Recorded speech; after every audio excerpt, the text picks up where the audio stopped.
So the next match on the show is Demolition versus Tenryu and Kitao. During this match, Monsoon mistakenly calls them Axe and Smash, but they're not. They are Smash and Crush by this point. The match ends when Tenryu hits a powerbomb on Smash, I believe, for the victory. Old man, any thoughts on this one? No, it's really not good. It's ugly, it's slow-paced, and it's quite messy, but it is a very good come-down, I think, after what we've just seen. So it's hard to hate. One thing I did hate is Bobby Heenan's commentary in that. So I had to write these down. So Tenryu and Kitao come out to some great music.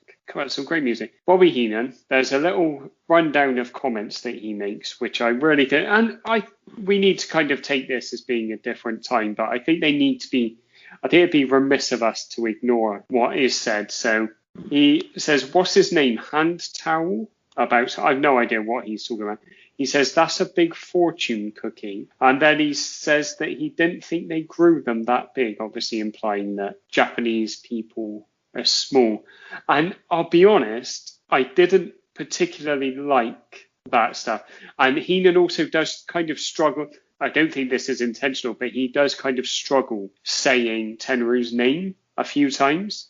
And Monsoon makes a nice little joke. He says, you'd have trouble if his name was Fred, which I thought was quite a nice thing. Because I think it kind of acknowledges the fact that what Heenan's doing is actually quite offensive. So let's make him the butt of the joke. Yeah. So that it kind of which as a human being, I very much appreciated. I also enjoyed the back elbow off the top rope by Tenryu. Yeah, I've got that down. It's so weird, isn't it? He just climbs up and just falls backwards. It's a really bizarre, one odd move.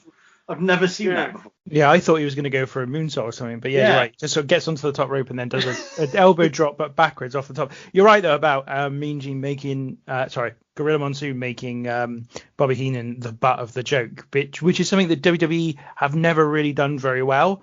But if they had done this in this way, if what Monsoon kind of does on the fly here was how they responded to all of this kind of stuff, then WWE's product would have been a whole lot less problematic over time than it has been.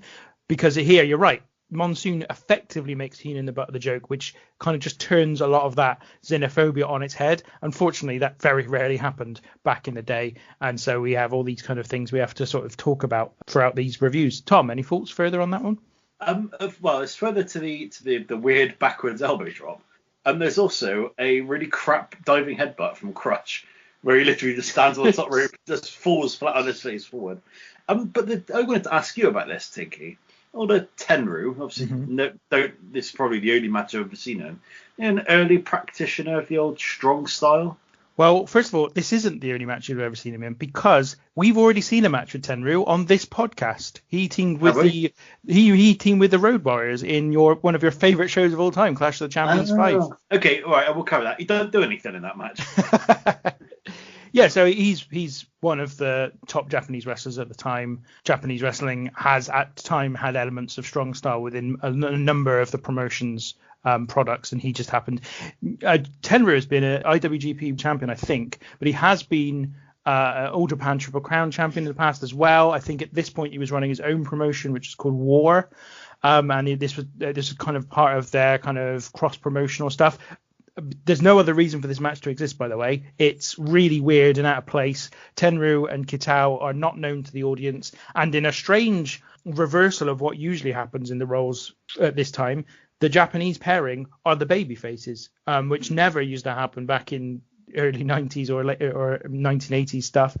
So yeah, it's very odd, but that I think the reason why is that they've basically done some cross promotional stuff, and Tenryu is using a number of WWF stars in Japan to sort of launch his promotion over there, and this was kind of the flip of that. But I just thought it was a strange matchup. I thought it was odd that they even had it. I didn't think it should have been on the WrestleMania card. I think if they're going to put it anywhere, put it on the pre-show. They did have a dark match, by the way. It was between Koko Beware and the Brooklyn Brawler. Though the funniest bit I thought was the bit where basically Smash has Crush has Kitao in place for the Demolition elbow drop for about 20 minutes, and he just stood there for ages whilst Tenryu and Crush are fighting, and it's just like, are you gonna give up? And he holds it there forever. He's just there for ages and ages.